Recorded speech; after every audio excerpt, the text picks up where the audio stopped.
ni Real Talk si Bato de la Rosa dito. Tanggap na namin na kami minority. At pangalawang punto, Mr. President, gimmick lang ng minority yan. Ang Senado po, hindi po ito noong time TV show na puro gimmick ang ating tinitingnan dito. Kami po ay nag-raise dito ng legitimate issues.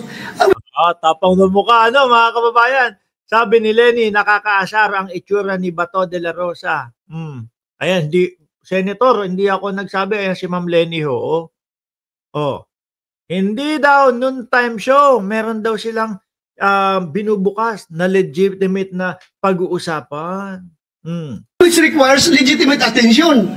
So, Mr. President, ako po'y nalulungkot, which brings me to my parliamentary inquiry, Mr. President.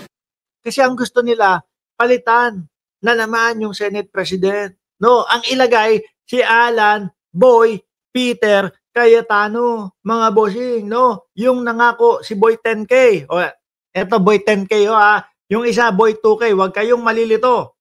No? Si Boy 10K, 10,000 kada pamilya. Si Boy 2K, 2,000 pababa. Libre na ang kuryente pag ako'y nanalo. Hanggang ngayon, no, hindi pa pinag-uusapan, mga kababayan. Hindi, sumagot si Tito Soto, mga kababayan.